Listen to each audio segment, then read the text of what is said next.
All right. Good evening, everyone. Hope everyone is doing well and has had a good week. I'm a little off center today, but that's okay.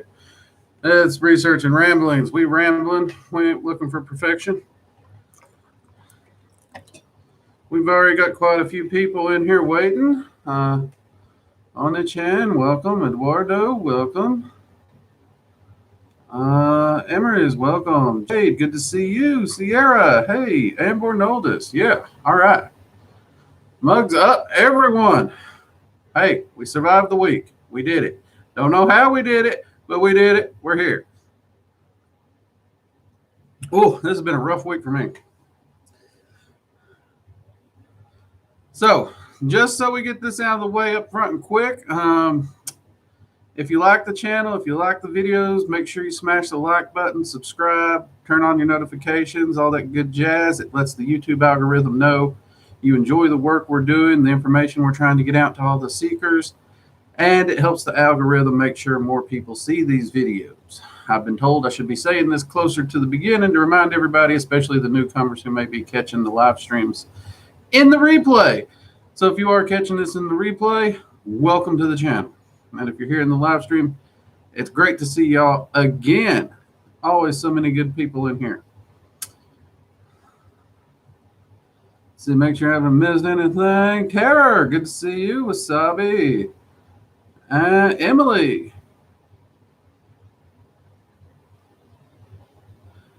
It's you. Hey, well, at least this time I can pronounce the name it's on, right? I might not mess it up this time. Give me a minute, I'll mess it up. Peachy, hey, good to see you made it. I know you had a lot of research work to do today yourself, so glad to see you made it. Crazy for cats. Hey, happy Friday. Okay, peeps, I actually need to get down on a serious box here for a second. Actually, I plan to do a deep dive video focused on this, but it is such an important topic. I want to go ahead and get something clear. I want to make sure it's very clear. Because this is a problem that's been popping up a lot in different metaphysical communities, magical communities, and apparently on YouTube. So I want to make this very clear.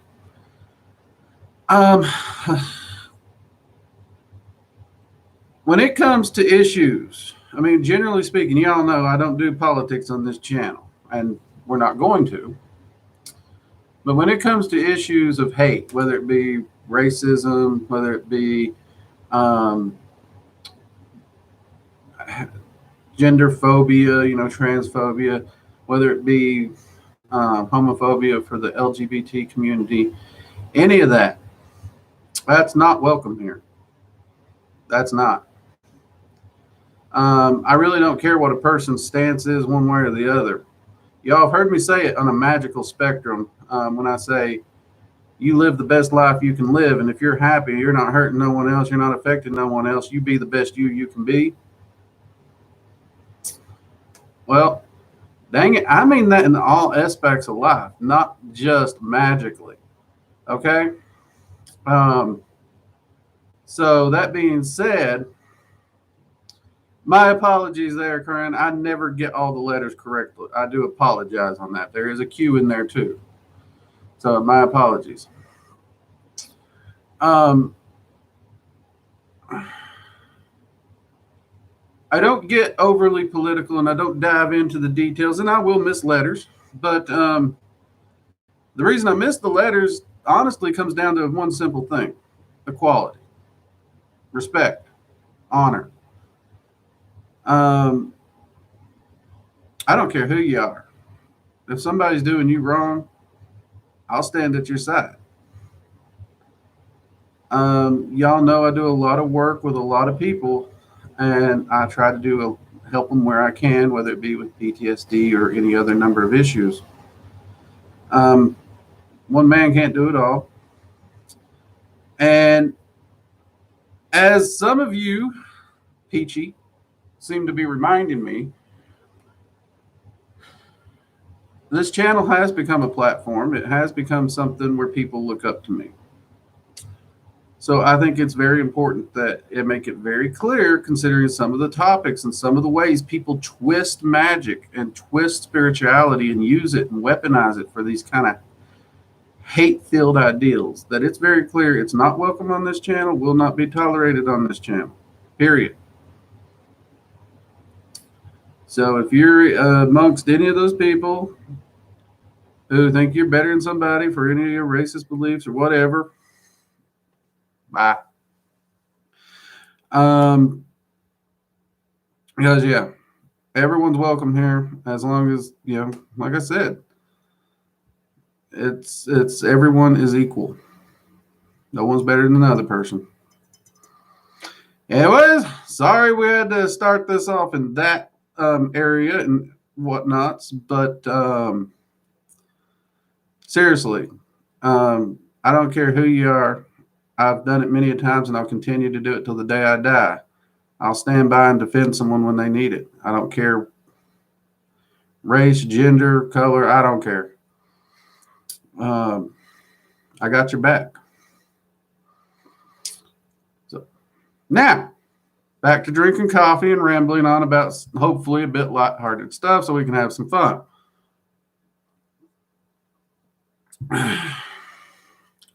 So we got any stuff up here? Peachy, you have a small headache. Oh, it means you're doing good work. You're pushing yourself. That's how you build yourself up. Let's see. Tanner asked, do you know if Fae actually like those fairy houses people put out sometimes, mainly because they're hollow and don't really function as houses? They do actually enjoy them, but here's the thing. Those houses are more dangerous than helpful. And the reason is it is a door. You are setting down a door. And that creates a door for the Fae. So you are welcoming the Fae into your area. And if you're not willing to work with the Fae and you're not willing to deal with the Fae and be respectful of the Fae, you could be welcoming a small army of people who you're going to piss off. And in that light, that's not necessarily a good thing. And I just realized I'm like half on the camera here. Oh, crap. And we missed a button. Okay. So there is those factors that you need to look into, but they do like them. They have no issues with them. By and large, they actually do enjoy them. Actually, I think one of the funniest things I ever seen, because people think only the small Fae travel through them. No, I have seen Mab herself travel through them, which is a bit offsetting and funny to see Mab pop out of such a small door, but she will do it. So, yeah, that is, they do enjoy them. And yeah, like I said, there is indeed a Q in there. It's just all. Uber Putus, welcome. So on a Chan, I agree with you about not hating on others just because they're different. It's the same as what happened in the witch hunts. Yep. I don't care the reasons. Hate for the reasons of hate. I don't get it. The only way you're going to get on my bad side is if you try to hurt my family or my friends or my community. Then we got this. Then we got to scrap, and we will scrap over that. See, it's amazing that you speak up for other people. I agree and accept, of course, your point of view. Oh, Emily, well, thank you. I just don't get it, and I think it's just something that's so simple. I think we should all be standing up to help one another. I may not necessarily agree with views on a lot of things, but that's one thing I think is very easy to get behind. Fat Dog, hey, I don't speak emoji, so I'm going to assume that's hello, peace, and I don't know what the star is. We're going to say awesome day. I'm going to say the star means awesome day. Let's see. Little Earth Dragon. Hello. Good to see you. Bernaldo says, let's get those likes up. Yeah, we got 25 people in here and only 15 likes. So we're definitely missing on some likes there. Just because I had to make an important and serious announcement. Don't forget the likes, people. Don't forget them.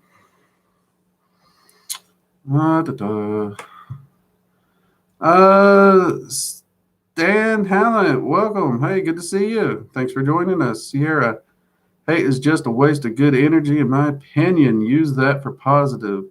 Amen, Sierra. There you go. I mean, if you're going to put all your energy into something, you know what? It just makes no sense to me because you got all that excess energy to spend on something. Why not use it to manifest something for you and your family to prosper? I think, honestly, that'd be far more efficient and effective. I mean, that's a very good way to put it, Sierra. Mugs up to you.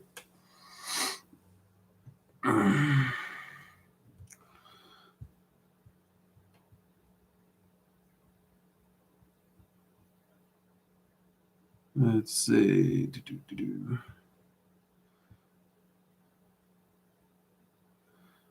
Sophia, welcome. Crazy Cat.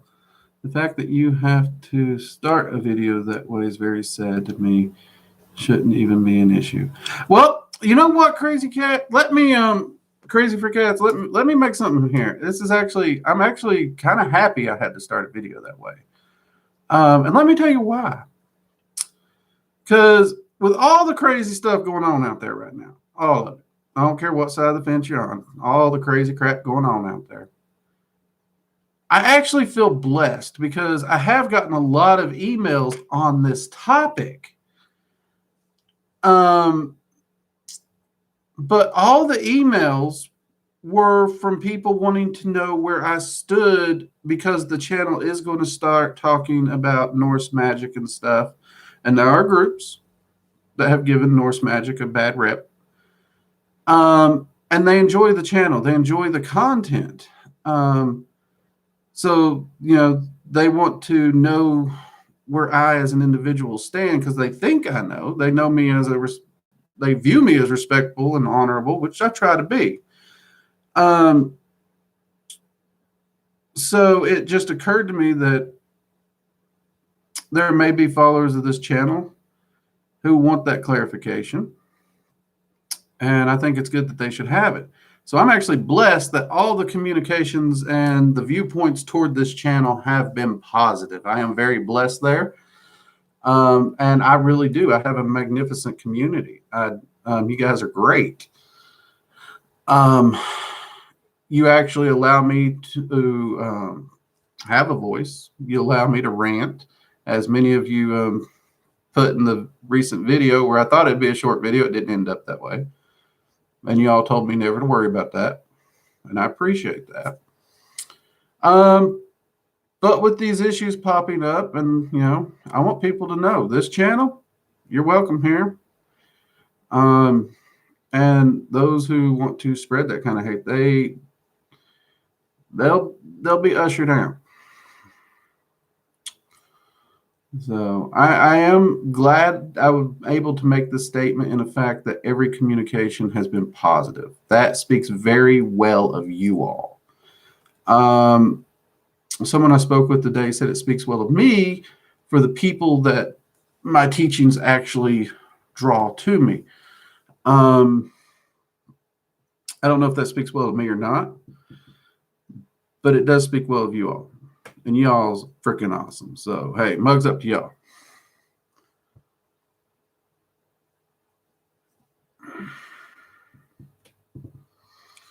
Let's see. Natia, do you have any recommendations for elemental magic? We have the Scott Cunningham book. Honestly, book-wise, Cunningham was generally my go-to back in the day. Now I just kind of stick more to working directly with the elements. But Cunningham was generally my go-to back in the day. And outside dragon magic, I've not really done a lot of reading for a while. So I'd have to go back to my library and look on that one. So I can only really advise on the mechanics of it. And my biggest advice for elemental magic is really take the time to really deep dive, spend time with the element. Pathwork each individual element, meditate with the element, and actually speak to the element and try to research the elementals, and actually take the time to speak with them, get to know the elements of the specific elementals that reside in your region. And you will learn so much, so much from just that alone. It'll outdo any book out there.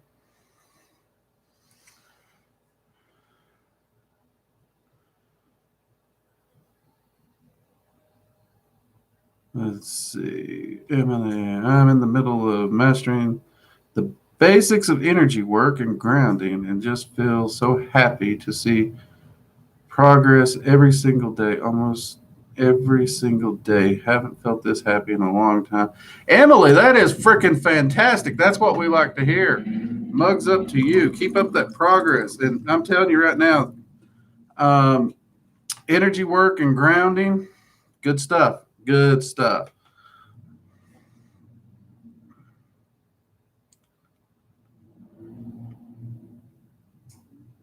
Let's see.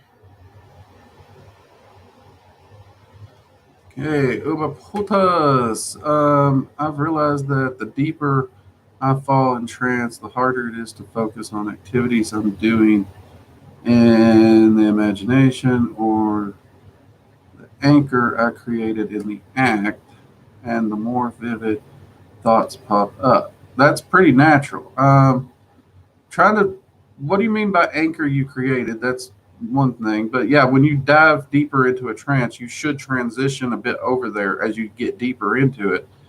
And you should honestly not worry about those things and just kind of let it go with it and ride that wave to, well, if you have a goal, you're focusing on the goal and you're going toward that goal.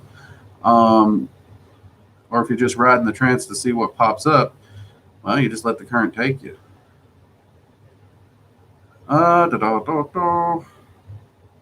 Archangel Michael, greeting to the host and the chat. I have a question for the host. What is the symbol behind you called? Oh, yeah, sure. This is actually referred to as the Dragon's Eye Seal. We actually have an entire video on it. But it is heavily used in dragon magic, working with the dragon magic within the, as well as the draconic realms, the 9 elements, and maintaining a multiversal balance of all that energy within your life and in your magic.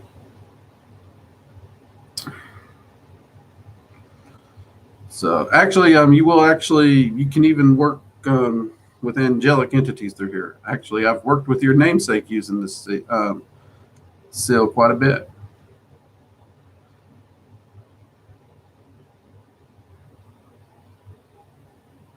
Oni-chan, what's your opinion about making a small shrine dedicated to entity like the little fairy houses?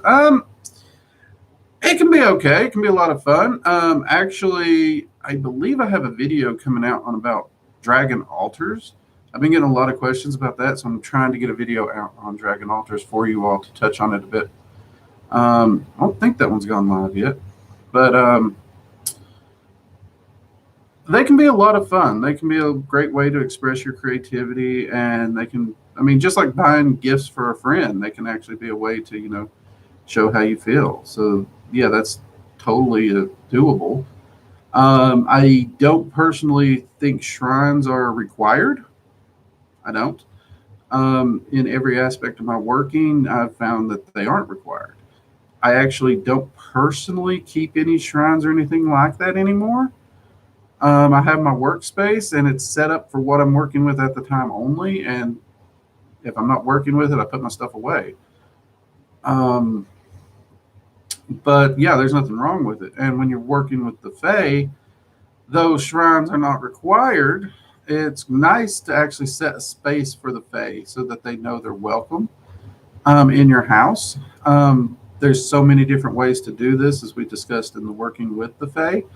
It's not an altar or a shrine per se. It's just setting that place side for them, just like you would a guest. Like if you come into my home in the living room, there is actually seating for guests. We've made sure we have that. It's not a shrine to whoever's visiting, but we have it. And setting aside that space the same way for the Fae, so that they know this is your space. It can be very, very helpful to the practice.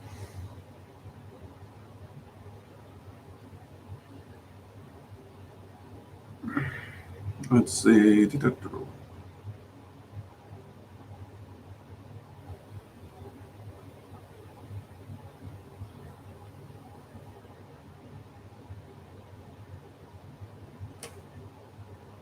Let's see.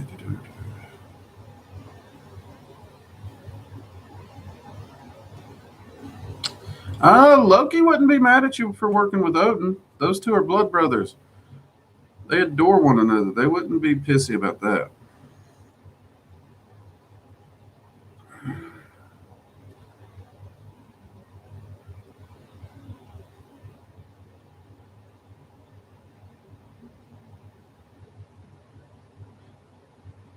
Hinota.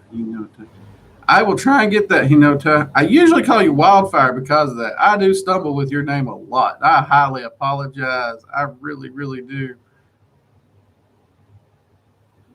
Byron, welcome. Glad you can make it. Hinota. Okay. I will try to do better with that one. Or I'll continue to call you Wildfire so I don't butcher it too badly.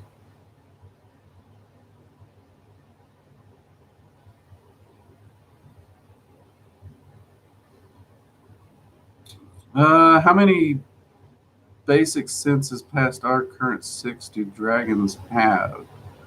I'm not really sure you can put a number on it because they're so aware of so many different things. But I mean, it's their entire consciousness is what they're actually using to sense with, and so they wouldn't really number it past just full conscious sense. And I'm not sure how I would break it down even.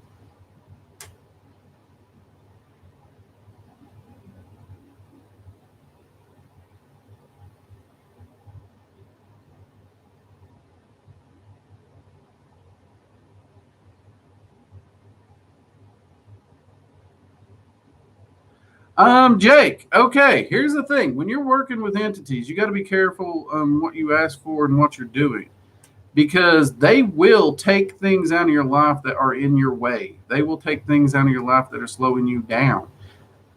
This is where people think entities are evil because the entity will actually upset the life that they think is benefiting them in order to make room for a better life, the life that the entity is trying to help them build. And actually, the reason you went to the entity, they're trying to put you in that position to do better. Loss of job, loss of girlfriends, that's not that unusual because there's a lot of people out there who truly think they're in a rock solid relationship and they don't realize what harm or hindrance that relationship may be. Same thing with a job. This has happened to a lot of people I know. I mean, a lot. And leaning into that and actually trying to learn from it and build up from it really will get you far farther than just assuming they're mad at you. They don't do things like that because they're mad at you. They actually do it to help build you up. And sometimes you have to do a little house cleaning in order to truly build a person up. So that is honestly what you're more than likely experiencing here. And that is the hard part. Magic's not easy. Spirituality is not easy because we want to hang on to things. We want to hang on to our safety blankets. We think we got it together. We think we know what we're doing, and we go and seek this growth. We seek this change, and we seem to be unaware we need to let go of everything we're doing that ain't working. And that was the hardest thing for me. Oh my Lord, was that the hardest thing? But once I understood that, once I learned that, and I realized that all these, well, you know, growing up in the South, we always heard it called trials and tribulations, was basically house cleaning. It was just spring cleaning. It wasn't a trial, wasn't a tribulation. It was just spring cleaning on a multiversal level, which was clearing everything out to really build me up into a better person. That was when my life changed. It really, really changed. So great question, Jake. Thank you for asking it. Oh man, Odin loves to teach. Oh, he loves to teach. Um, he's actually one of my favorite entities to sit down and just chat with. Anytime I go to him, and I actually sought his wisdom last night on the very thing we opened this stream with. So him and I was talking about that. But any simple question I sit down to talk to him, he will ramble for hours, and no matter what. I mean, it's a blast. I have fun, but I'm always learning so much from him. Let's see. Let's see. On that chat, is purgatory real? And if so, is it possible to escape? Yes, purgatory is real. It doesn't necessarily exist as the Christian purgatory, though it is kind of a thing. But it's more attached to the Christian version of hell, because it's a thing, but it only affects Christians. If you don't believe in the Christian hell, you ain't got to worry about it. But what it is a place of, how do you put this? Outside just the Christian version of purgatory, there is kind of a general purgatory-ish plane where all those who, well, for lack of a better word, they have no belief, they have no opinion, they have no drive, they have no pull to anything. They would go here. But this is a very rare thing. Most human beings have some pull, even if it's unknown, to something. You almost have to truly be emotionally and mentally empty, which is a sad state in and of itself, to end up in purgatory.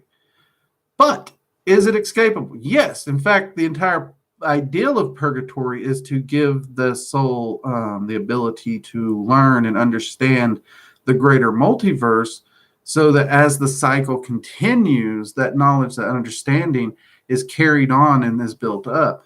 And from purgatory, they can actually find that area that resonates with them, and they can transition to that. So you can transition to pretty much any of the afterlives that would resonate with you as your spirit would learn and gain that knowledge and understanding. I hope that makes sense. That is a tricky one, but I hope that does make sense, Oni-chan. So it's not a place of punishment or anything. It's more of an opportunity to learn. It's like sending you to the library. It's like, you don't know where you're going? Here's the library. Figure it out where you want to go. But it does take your effort and your response. So you do actually have to do a little work.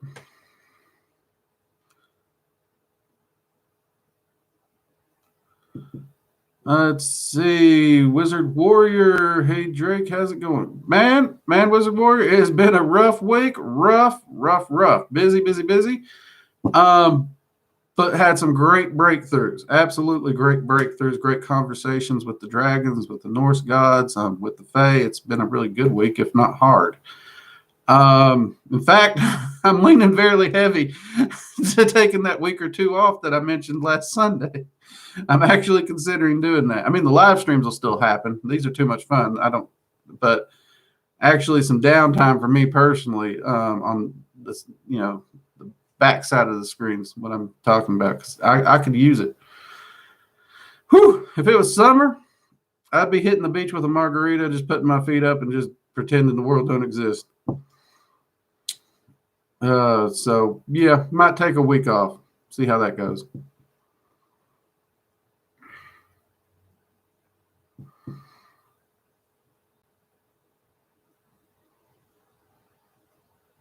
Sophia, we must embrace chaos. It's one of the best things we can. That is true. Chaos brings change. It really does. People think chaos is the concept of like hurting cats or children and everything's just out of control. That's actually a modern view of chaos. True chaos within the multiverse is about that destruction and creation, that constant, ever churning, ever changing. And it's because of that we really do need to embrace it. Because if you don't, nothing ever changes. And nothing ever changes, you can't grow. So you got that right, Sophia.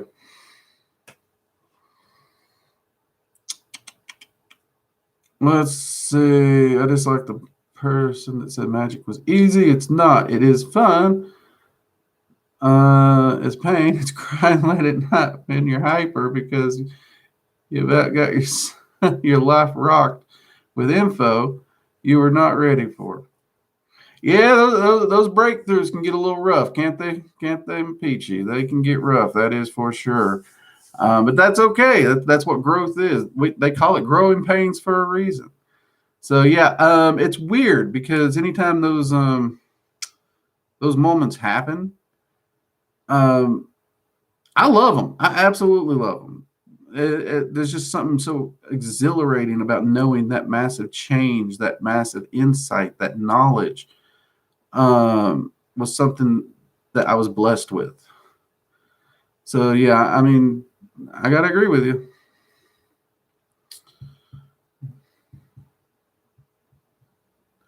Anubis, do I have a favorite season to do magic in? Peachy beat me to it. I do not actually. I love the different seasons for different reasons. Summer and fall are definitely my favorite to get out and do long camping style rituals. I haven't done it in the winter. When I need to do it in the winter, I will do it in the winter. No worries on that. And it just flashed a little choppy signal. Hopefully, we didn't lose connection or anything. Um, but no, I love all the seasons for different reasons.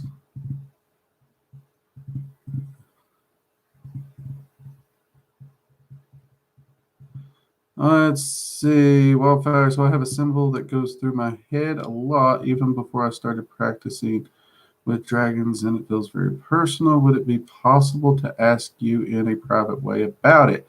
Yeah, Wildfire. If you go to the About section of the channel, you'll see a link for the Discord. Just click that, join the Discord, and you can easily private message me on Discord. You can even send a small picture of it if you like.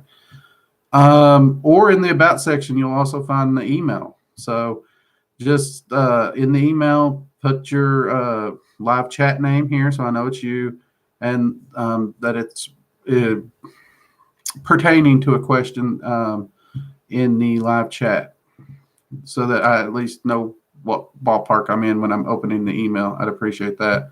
And a picture of the symbol is helpful because it's really, really hard to answer questions about symbols if I can't see them. So make sure you can share it or make sure you want to share it. But yeah, you are more than welcome to do either of those options, Wildfire.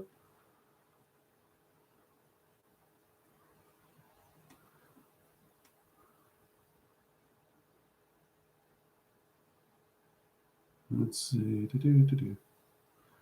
It has been 4 years that I've practiced magic. It is not easy. Oh, no, it is not. It is not easy, but it is well worth the work. That is for sure. Hey, Kelly, welcome. Better late than never. We're only about halfway through this journey of ramblings, which is okay. Which actually, I've actually part of my workings this week was with the Cliff Off. I was working with Belphegor a bit more. Finally finished that up, so I'm going to be starting the next sphere of that. I'm actually enjoying this particular run through this. It's really been nice to work through it, and some of the insights they've been giving me, they've just been really on point with what I was needing. Still harsh though, still harsh. It's going to be fascinating though to finish the path working and then to step back and really dive in a bit more freeform and see where that goes. I'm still looking forward to that as well. Let's see. Little Earth Dragon, I have a question. Is it possible for your shadow to become its own entity? I believe that by suppressing it, you are able to cast it out without knowing, and it can cause issues through my experience. Sort of. It is possible. It is possible if you repress your shadow and everything that it can begin to manifest energetically, even creating thought forms. or even servitors that it can actually really utilize to really screw with you. And in this way, people view it as separating from them. The shadow can't actually separate from you fully. That would kill you. This is why anytime people teach about destroying the shadow, purging the shadow, it's like, I just want to choke them. Because you're literally telling a person to destroy a part of who they are. And that's not the right direction to go. But you are correct. It can actually manifest in those ways and create issues if you ignore it.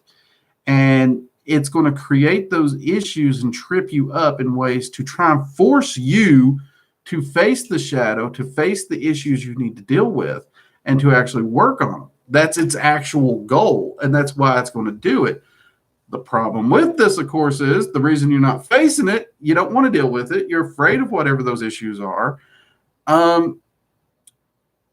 So in its attempts, those things usually do pan out to be very terrifying to most people. But it's actually the biggest sign that you seriously got some deep shadow work you need to get done. But yeah, that is very, very possible. I would agree with you. It's just not a full separation. It's just the shadow itself is manifesting those thought forms and those servitors to allow it to act externally, if that makes sense.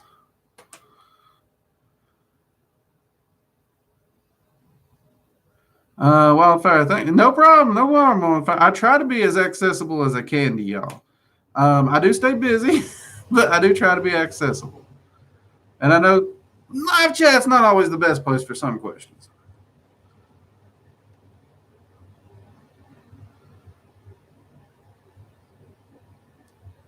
Let's see.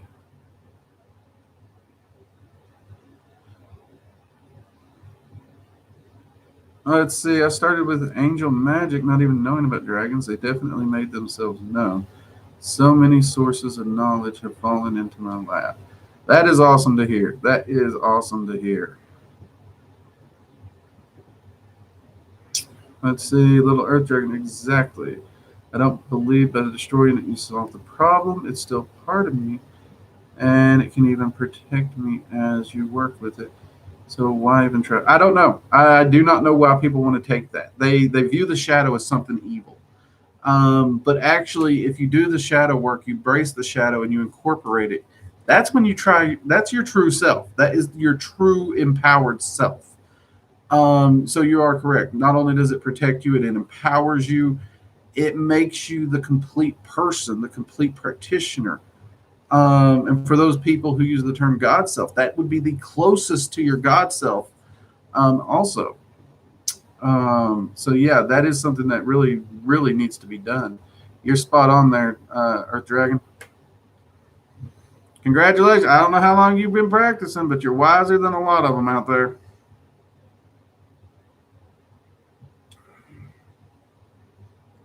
At least that's my 2 cents on it.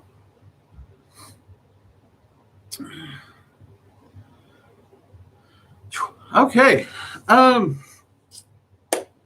So let's see. I've got some videos to film this week, so I might start my week off this week after I get some videos filmed and up. But that's all good. We do have some more Norse magic videos coming, so keep your eyes open for those. I got a lot of questions about the dragon ethics from Conway's books. We actually have a video we're filming on that very shortly coming up, which is actually a fascinating video for me to film because that's one of the topics her and I got to email back and forth when I was able to talk with her. And again, I thank her daily because she's the one who encouraged me to share what the dragons taught me, to expand upon the knowledge out there. So I'm very grateful for her encouragement for me to step out and do that. But that has been a question I've been getting a lot because, well, when you read them, they're not really ethics. So I'm going to try and hopefully expound upon why she put those in there, what they are, and those kind of things, and why you may want to incorporate them, why you might not. But they do hold some nuggets of wisdom that are useful to every practitioner. They're not necessarily a dragon thing. They're nuggets of wisdom that are hidden in there, which is pretty wily. We all know dragons like to hide nuggets of wisdom around. So yeah, but they can be handy. So we will be doing a video on that. Let's see, Rouse. Hey, man. Looking to establish some relationships with some angels. Who is your favorite archangel to work with and why? Oh, Rouse. I got to say Archangel Michael. Hands down. Michael's my man. Now, the main reason for that is him and I really do get along. A lot of the angels are really almost rules lawyers, and it annoys me. Many of you know that. I have a very chaotic side. The rules lawyerness about them kind of annoys me. But me and Michael, we just click on that warrior level. So a lot of my past, my history, living honorably and stuff like that, him and I, we at least vibe on that level. We get along really well there.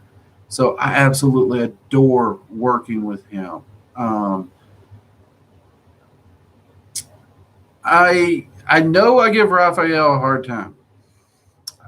I'm sure plenty of you've heard me complain about some of the conversations I've had with him. But he's a pretty cool guy, especially when you're working with healing work. I've actually enjoyed occasionally working with Azrael. Now, just before anyone asks, I'm not including Lucifer in the Archangel list, even though technically he is still an angel, though he's actually a seraphim, not actually an archangel. Just because, yeah, he more or less stepped out and done his own thing. But I do enjoy working with him. But yeah, Michael's hands down my favorite, Rouse.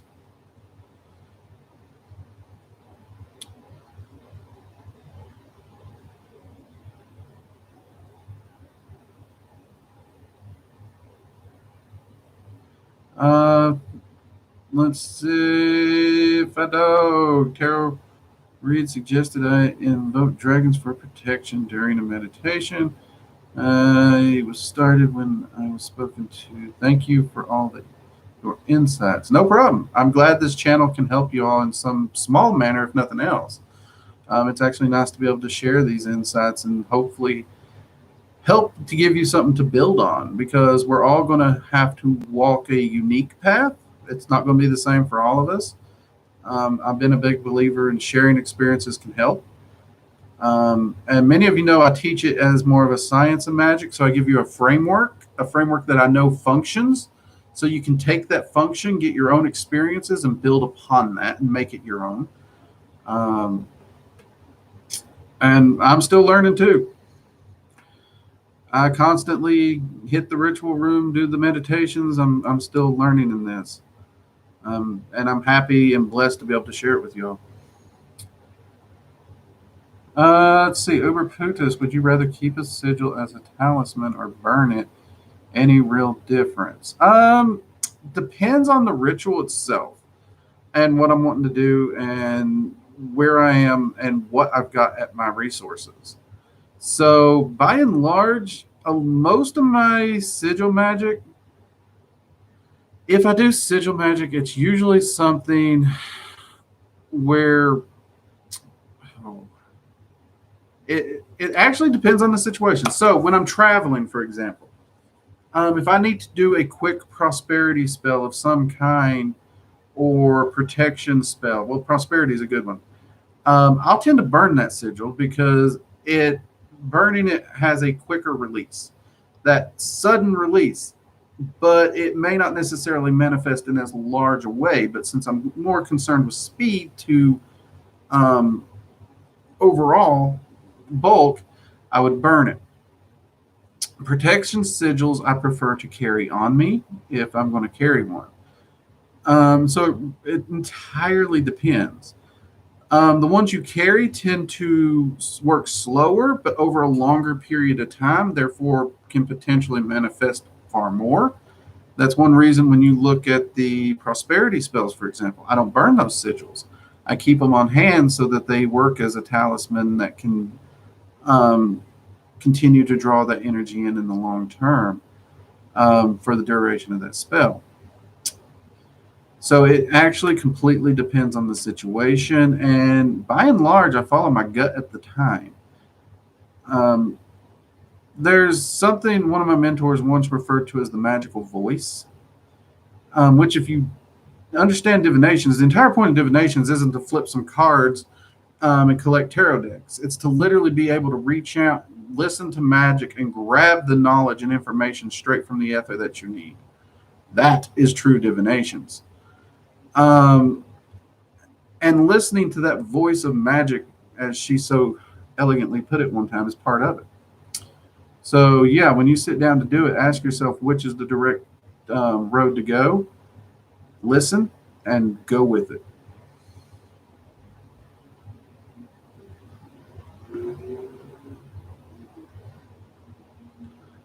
Sid Terror asks, is there an entity that rules over or governs the Christian hell? Does Lucifer fill that role, or perhaps other beings?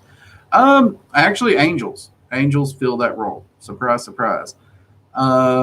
They fill that role the same as they do in heaven. That said, though, the Christian hell is not internal imprisonment and torment. It's not. Um, Basically, it's a self-imposed imprisonment, for lack of a better word, where your soul knows it done something wrong, and you actually are having to make peace with what you did wrong before you can move on and do whatever. But as soon as you make peace with what was done and you understand what you did, then you can move on.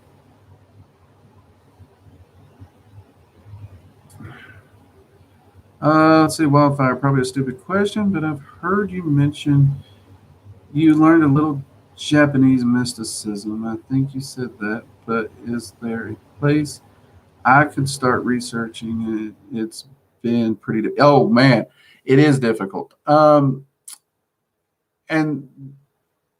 my first teacher, almost an adopted like father figure. He didn't teach me magic, ironically.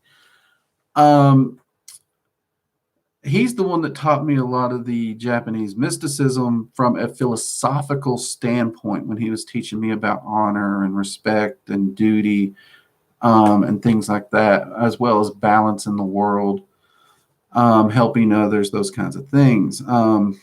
Almost more in a Bushido style manner. But he did understand the more religious and magical mysticisms and philosophies as well.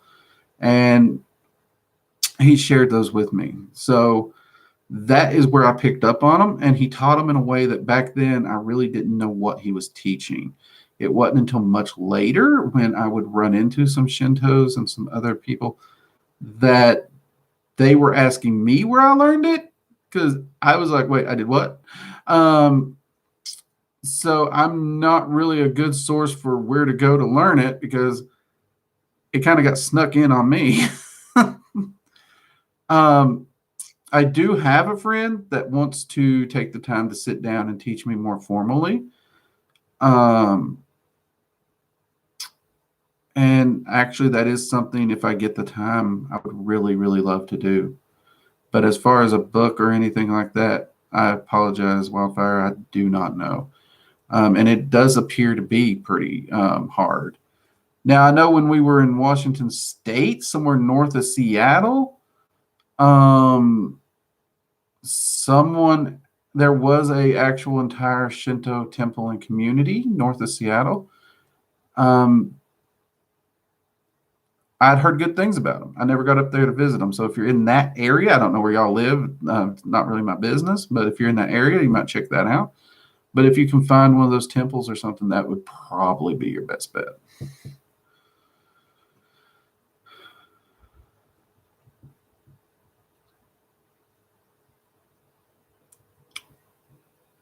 Hey, Sparky, you made it. Welcome. Did Archangel Michael fight with Lucifer? Is that a myth? Well, they've gone a few rounds, not necessarily the full cast out of heaven thing. That is more myth. But they did go a few rounds. It wasn't in bad blood. It was more sportsmanship. And this is coming straight from Michael himself. So I've never actually asked Lucifer his opinion on it. I guess that's because once you get it from Michael's perspective, and he'd be the harsher of the two's perspective. But yeah, no, Lucifer wasn't cast out. He actually did leave. So yeah, that's largely myth. But again, you have to understand a lot of myth is also from a point of view. So you got to be careful with the point of view.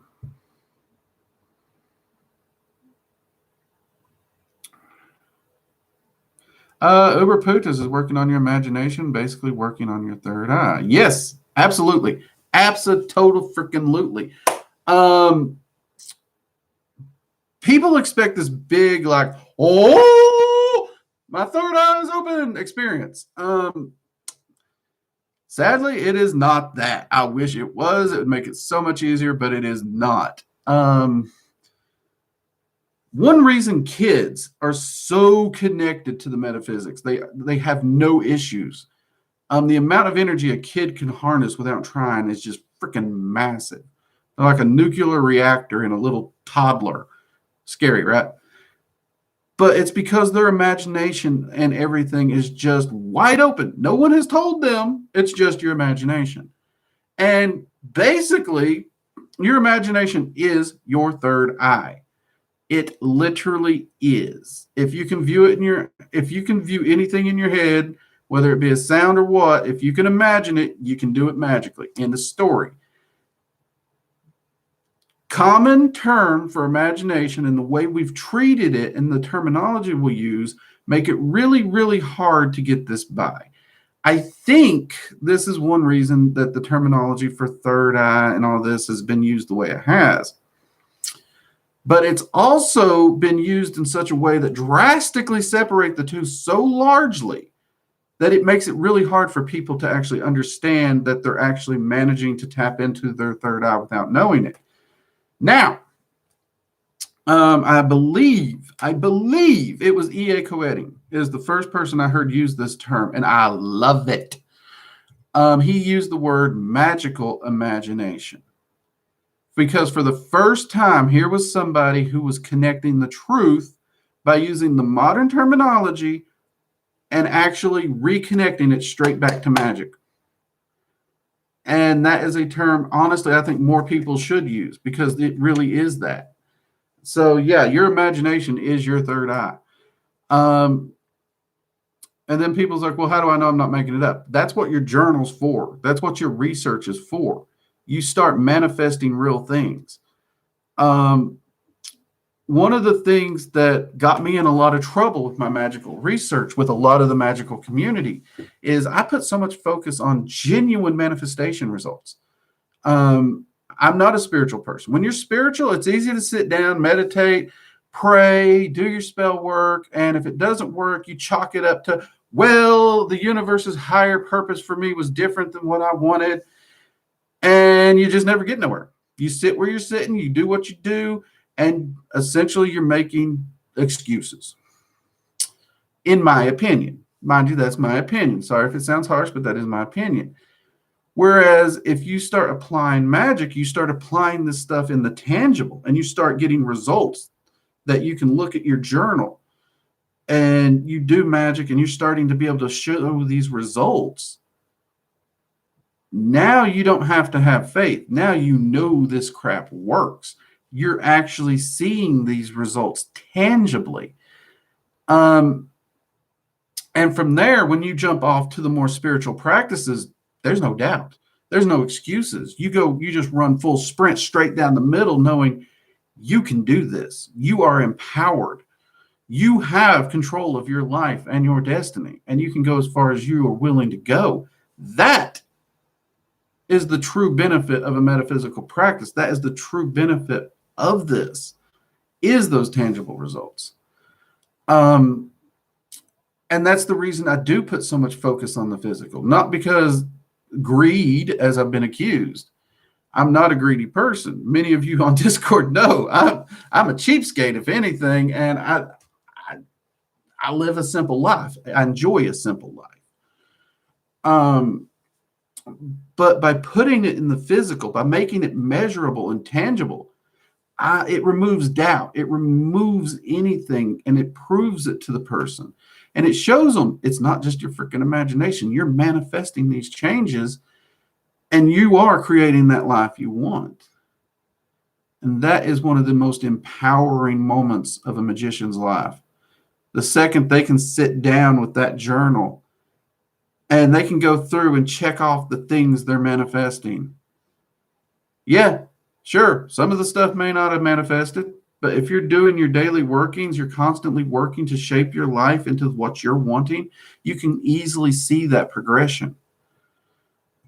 Very, very easily. And that's actually one of the reasons I love to get my students started with prosperity magic. Bank accounts are easy to track. They really are. And when you're watching your bank account do this, that's an easy trend line. It's an easy data point. So yeah, it is, your imagination is your third eye, and it is part of what helps you manifest it. So you got to learn to trust it, though. Sorry for the rant.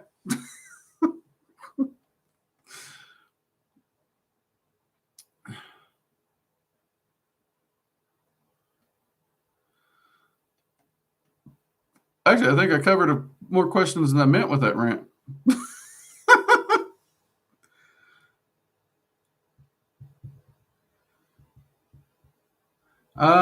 Question, are you okay? Yes. I probably am not saying that right, so anyone who actually pronounces this better, I apologize, but yeah, yokai are real.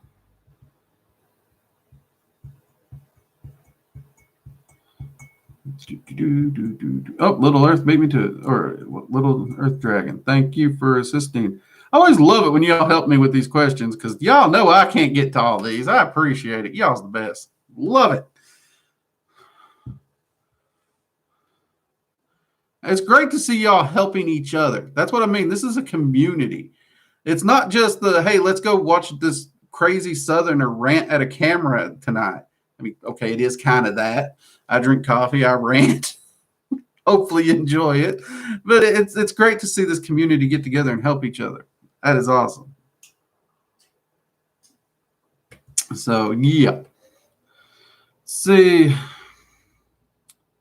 Let's see. Wildfire asks, have you heard of magic called battle magic?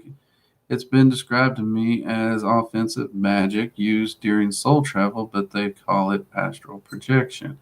Well, you can use battle magic in both astral projection and soul travel. Either way, you can use it in both sections. Soul travel and astral projection are very, very different functions. Mechanically, they are very different. But you can use battle magic in both. So yes, using battle magic in those areas is one area it's used.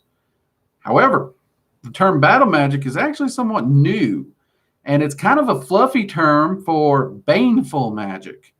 Now, baneful magic within astral and soul travel, easy peasy, lemon squeezy, not hard to do. Baneful magic on the physical, that's harder to do. But it is still doable. Grant you, it doesn't work under the same mechanic. On the astral, you can easily fling a fireball, a lightning bolt. It's a lot of fun. You get to do the stuff that you can't really produce here. It is fun. Baneful magic here is more subtle. But yeah, it's a thing. There are things out there that will attack you. The multiverse is not safe. It's not meant to be safe under any circumstances. So if anyone tells you everything's perfectly safe, they're lying or selling you something, or both. Because you can't grow without some form of adversarial effect pushing against you. So a safe space is not a place to grow, unfortunately. It's a place to rest. It's a place to relax. It's a place to breathe until the next storm.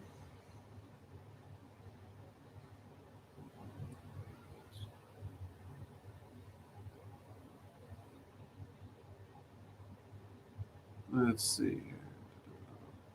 Yeah, I grew up without a TV and read lots of books. I think that has been a yes. Reading is a great way to actually work on your arcane sight, really, because if you can read a book and actually basically run it as a movie in your head, it's really helpful. I do the same thing. Though I'm slightly dyslexic, so sometimes I actually do better with audibles because I can listen to it and play it through my head, and my dyslexia isn't flopping the words around and switching the sentences, so that's a bit more helpful for my goofy rear. Now my wife, she can sit, read a book, walk around while she reads it. I don't even know how she does that crap. I'd walk into a wall or trip, fall, and kill myself, but she can. And the whole time she's in her own little wonderland.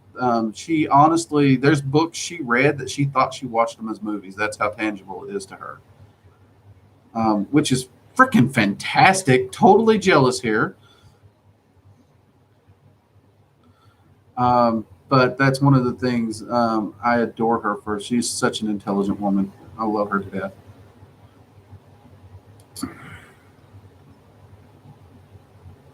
Let's see, Sparky, the thought of manifesting those old stories and recording on yogis manifesting objects in the thin air.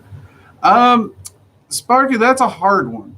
That is a hard one because here's the thing: there's nothing on record of anyone actually manifesting anything out of thin air. Poof, right here. Every time these demonstrations have been done, they have happened in a way where they dig like a hole or something. The hole's empty. Yay, hole's empty. Then they bury. They fill the hole with just straw or something completely useless. And then they bury the sand, and then the yogis do whatever they do, and then poof, there's apples there or something like that.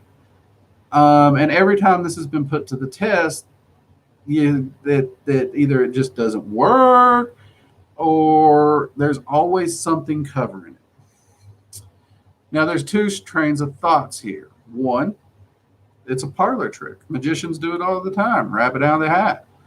And that's a very, very probable because a lot of these places run on tourism. They really do. So that is a very, very probable thought. Another one, and an interesting one, and one that magicians discuss, is that creation cannot be observed.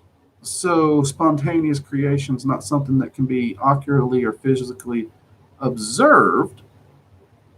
And because of this, any form of creation that would manifest instantaneously cannot be observed and therefore must happen in an unobserved state.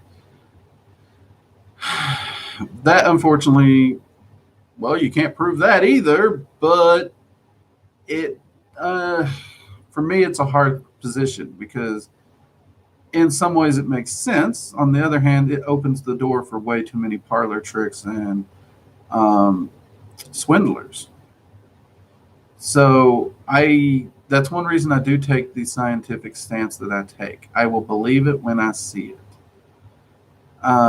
And so far, everyone who's made these claims to me, none of them's been able to back it up with anything.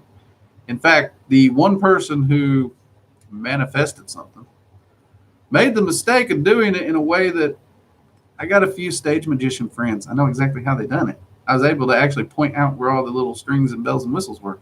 They were a little upset with me. They were not happy. I was not welcome to stay the night. But that's okay. So, impossibility, I don't know. Possible, I don't know. But I do know that a lot of those have been proven to be shenanigans, and that is sad. And there's a lot of gurus and the like that will happily take money from well-intending people looking for enlightenment or spiritual awakenings just because they can, because they know those people are desperate. And for me, that really burns my butter. And that's one reason I put so much information free here on this channel. Nothing. You want it? Go get it. Be the best you can be. Free of charge.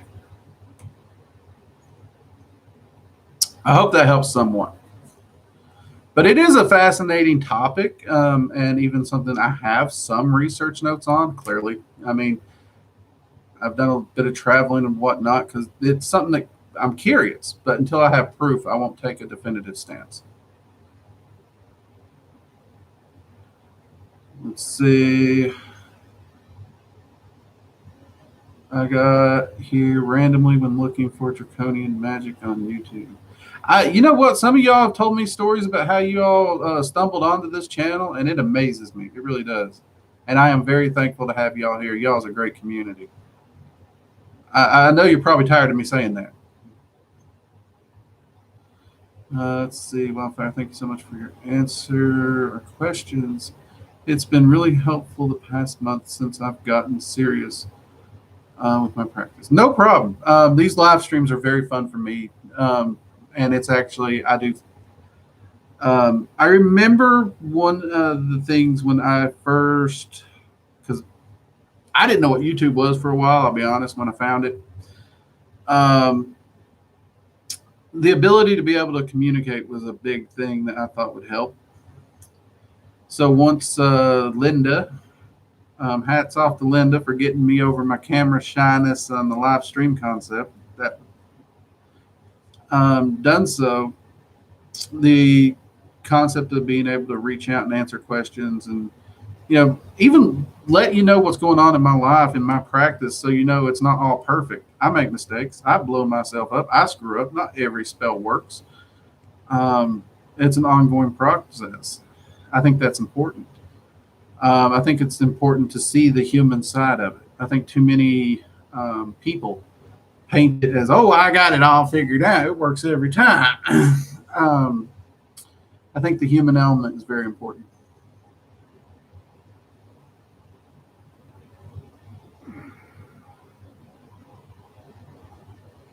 Sophia, have you ever known about a kitsune? Yes, I have, actually.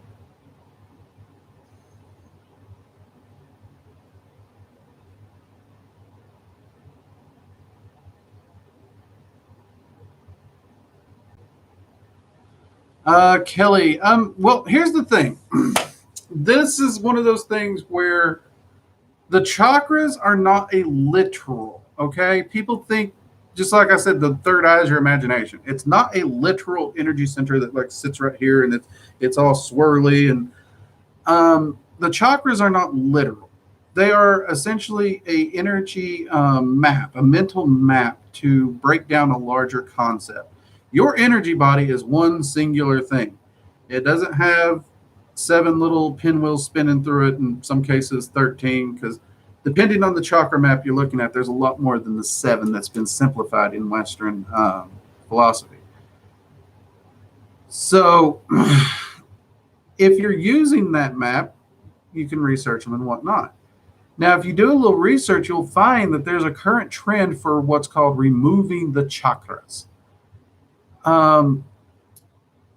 All this is essentially is you're not removing the energy body, you're not removing the chakras, because they're essentially a mental construct map to help you understand a larger thing, where they're not a literal.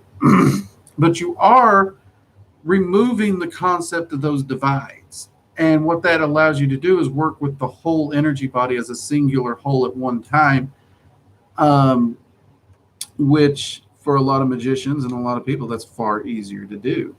Some people, it's far easier to work with the whole at one time and understand it is just that whole. For some people, being able to break it down into those categories makes more sense. So whichever direction you go, just work with it as you do that works best for you. For me, overall, I work with the whole energy body as a whole most of the time.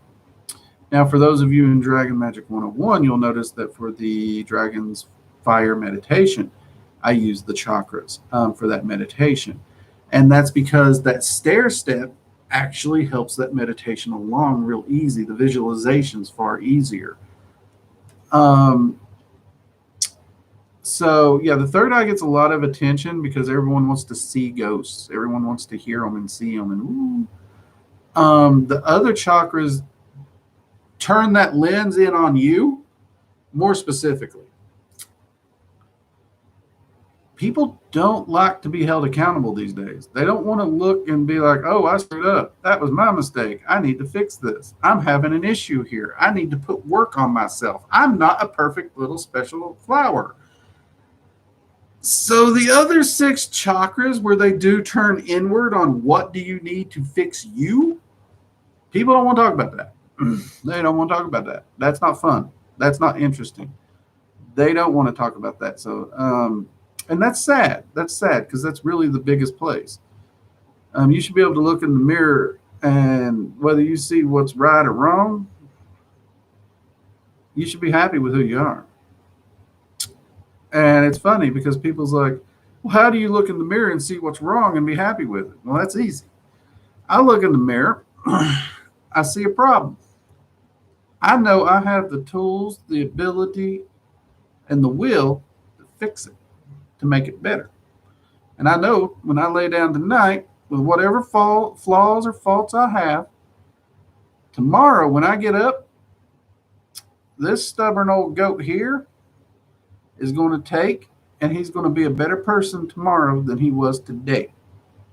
Come hell or high water, that is my goal every day. That takes a lot of being able to look at yourself and see the problem and admit there's a problem and look and say, I'm going to do it. But that accountability, they don't like that. We've become too outwardly focused. We don't like to admit we might have a flaw. And that's sad because that actually takes away from your empowerment. That is the easiest way to disempower a person, is to literally stop them from seeing who they are. Easiest way to strip a person of their power. Sorry, I ranted again, but it is research and rambling, so technically I'm allowed to ramble. It's literally in the name. But I hope that answers your question somewhat.